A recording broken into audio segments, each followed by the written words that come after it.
So I came out to this random alleyway today. It's thundering outside. There's an air conditioner in the background. There's a concert going on down the street to do a video. You know, it's the perfect environment. Actually, this is right near my house, and I've been wanting to do a video in this alleyway for a long time because I just think it's the coolest thing. And so now I'm just like, hey, here's a gritty, authentic video. Let's do it now. I came out here to talk about something that has been on my mind for a while, and that's the film fan community, the FFC, if you will. The fan community of people who like film on Twitter and I guess Instagram and YouTube, mostly Twitter, probably. That's the one that I'm most familiar with. And then as well as Letterboxd, which is kind of a specific to film fans social medium, which I use, but I also have a lot of gripes with. And the thing about the film fan community, the FFC, is that it's not entirely one thing, you know? I think there's a lot of good about it and good that it has done. You know, if you were growing up in the 80s right now, or maybe you did grow up in the 80s and you're watching this video, if you were the one film fan, the one short filmmaker in your small town, you might feel like you were the only one in the world, you know? But because of the internet and because of the FFC online, people now know that they're not alone. And I think there are a lot of people who are very comforted by that fact and have made lots of friends, as I have, on places like Twitter because of shared common interests and the way that the internet is so good at collecting people who all have one niche, basically, for better or worse. So that's one of the things that I think is great about it. I also think that when it works, discourse through the internet is awesome. You know, it's great that unlike when you're in a small town and you're the only film guy, now with the world of the internet, you can hear a vast myriad of different opinions about movies and different perspectives from people all around the world. And that is awesome. You know, the diversity that is possible with that is phenomenal. The air conditioning over there went off. Yes. At the same time in the film community, I think there is a lot of hypocrisy. I think there is a lot of peer pressure.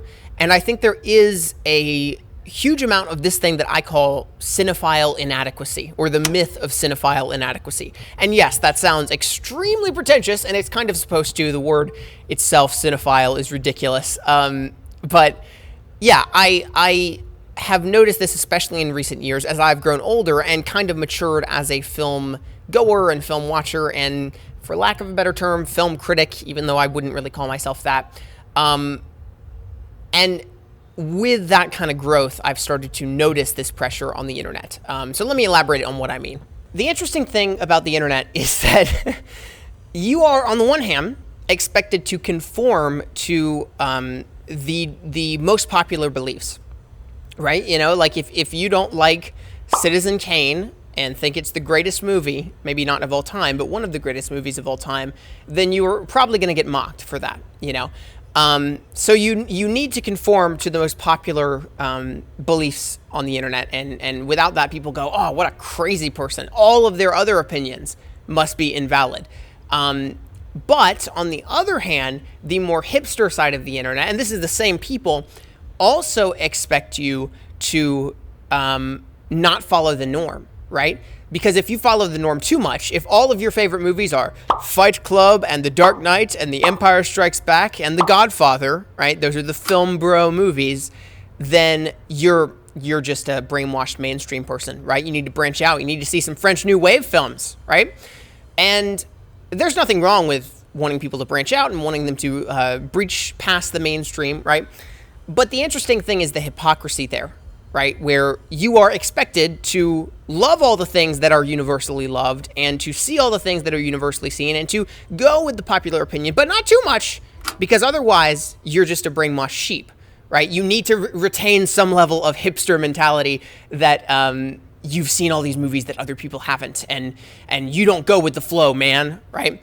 And all of this stems from really a huge, and this is just true of social media in general, not just this circle, it all stems from a huge concern and obsession with what other people think of you, right? And obsession other people have with wanting everyone else to think like they do. Another thing that I'm not a fan of on the internet is the way that people take tiny details about your life and tiny details about other opinions that you may hold, unrelated opinions that you may hold, and try to use that to invalidate your an opinion that you're expressing currently, right? And the first problem with that is that it's a fallacy. It's fallacious thinking, which, not to get too intellectual with you, but, you know, saying that someone is wrong on everything because you think they're wrong on one thing is logically, it makes no sense. But that's what people do on the internet a lot. You know, I'll see something like, someone will be like, I thought this movie was great. And then another person who wants to hate on them goes, well, yeah, but you liked The Amazing Spider-Man 2. So what do you really know? You know? And, like, it's okay if you want to think that internally, I guess, and be like, I don't think their opinions are the best. I've generally collected that, and I'm just not going to follow them. But, like, don't say that to their face, because it makes no sense. That the fact that they liked a completely unrelated movie does not invalidate what they're saying about the current movie that you want to dispute, right? And it's just mean. It's just rude. You're actively trying to discredit someone because they enjoy something. And that's, again, that branches off into another thing about the film fan community that's just really irritating. But yeah, you know, branching off from that whole invalidating opinions thing, people also like to invalidate opinions that you have because you haven't seen a certain movie. You know, they like to invalidate you because you have seen one movie and you hold a bad opinion about it. But they also like to invalidate you because you haven't seen this particular classic movie, right? If I listed off all the classic movies that I haven't seen here on YouTube, I am sure that many of you would stop watching, because really it is kind of embarrassing. Like, I need to see, what's a movie I need to see? I need to see Taxi Driver. I haven't seen that yet. Can you believe that?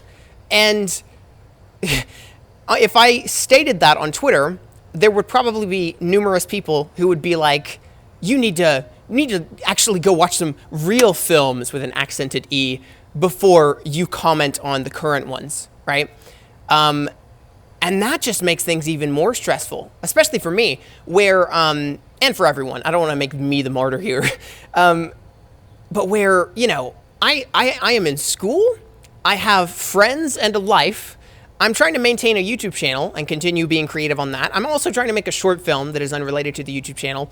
And then I'm trying to see the current movies, right? The movies that are coming out now to stay caught up with the times, be it the mainstream films that are huge or the indie movies playing in my one art house cinema near me.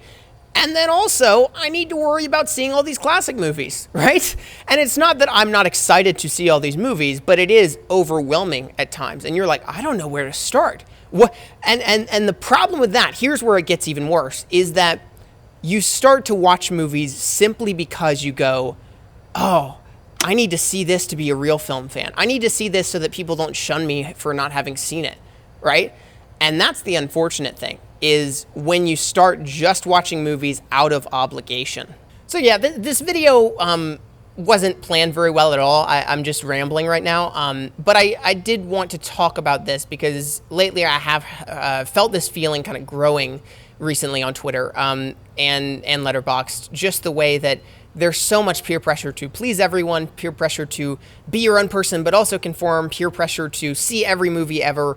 And it's like, can we all just enjoy things? You know, do we have to judge everyone's opinion? And why does everything have to be an argument? You know, that's another thing that I was thinking about earlier, was how it seems like stating an opinion on Twitter and Letterboxd and everywhere, the internet in general, especially about like current things like Star Wars, you know, currently controversial things like Star Wars, or what's another controversial, I don't know, the latest DC or Marvel film, stating an opinion about those things immediately becomes like a political stance, right? Where you can't just say, I enjoyed The Last Jedi on Twitter. You then also have to back that up with facts and evidence and dispute all the plot holes and engage with every person who disagrees with you.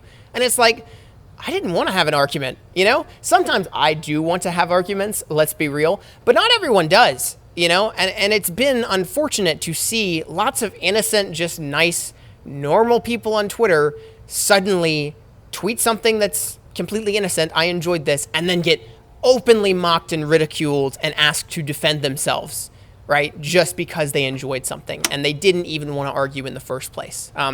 So that's unfortunate. I'm going to read now some tweets that I got. I put out a tweet earlier today that said, what are some of the biggest problems with the FFC, the film fan community on Twitter, and what do you wish could change? So I'm going to read some of those out now. So here's my tweet. You can't see it. It's out of focus. I said, I'm researching for a video. What would y'all say are the worst mindsets or biggest problems with the film fan community online?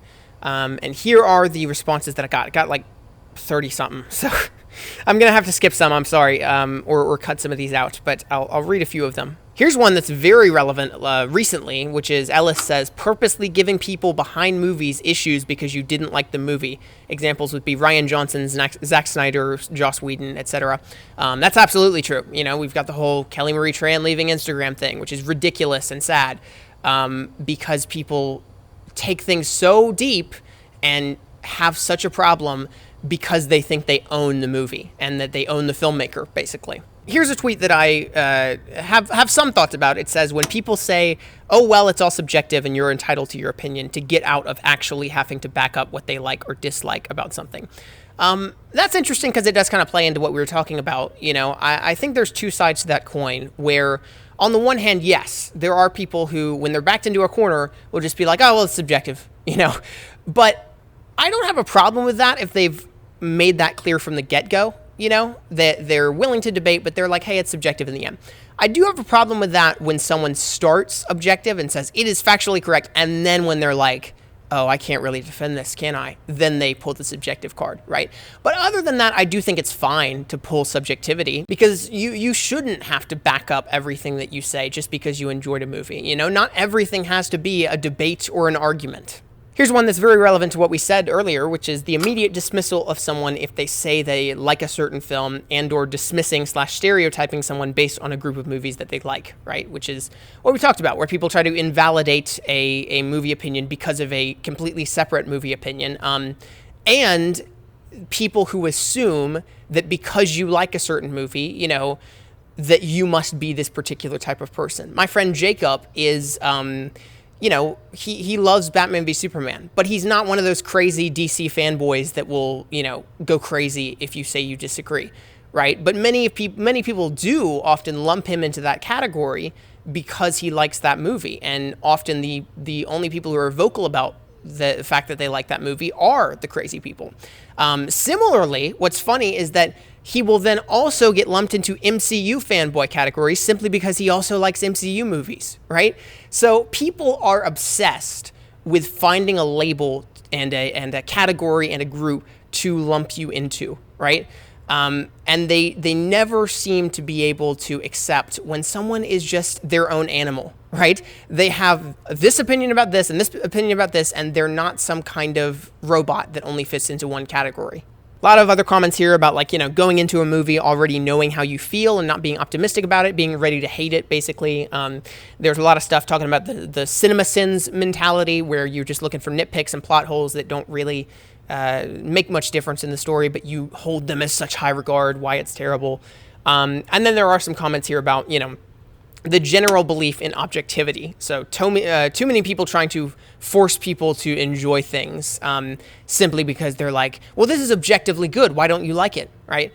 And then final tweet I'll say, this is from Yossi. He says that people associate their self-worth with a film or franchise, like take criticism to their favorite movie like it's a personal attack.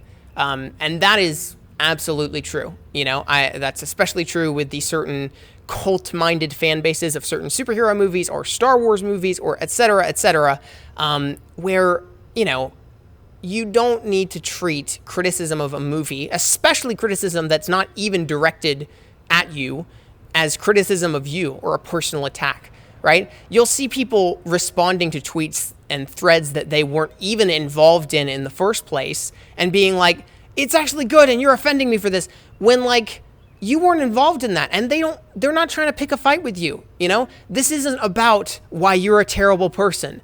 It's just that they don't think the movie's good. But somehow you have associated your self-worth with defending this movie, and instead of having your own identity, you're saying attacking this movie is like attacking me personally. So I'm going to defend it to the death. And that just ultimately puts you in a super depressive state because you can't defend it from everything and you can't talk down every argument. And you probably won't win many of the arguments because there's really no winner on Twitter. People just stop talking eventually, right? And it'll drive you insane. All right, so I think we've had a pretty good conversation about this. I'm going to have to trim this down a bit so that it's more cohesive. I've just rambled a lot without much flow or anything. But yeah, if you have certain opinions about the film fan community that you would like to voice down below, good or bad, you can talk about why it's changed your life, why it is a positive influence in your life, or you can talk about the things that you would like to see become different in the future. Be sure to comment all that down below. That's a great source of conversation, and I'd love to hear what you think. Other than that, like, subscribe, Patreon, Twitter is @BlockbustedPod. If you'd like to personally attack me or get into a heated debate that is completely pointless, then head over there. So that's about it. I'm trying to think. Yeah. All right. Thanks for watching, guys, and I will see you in the next video. Bye.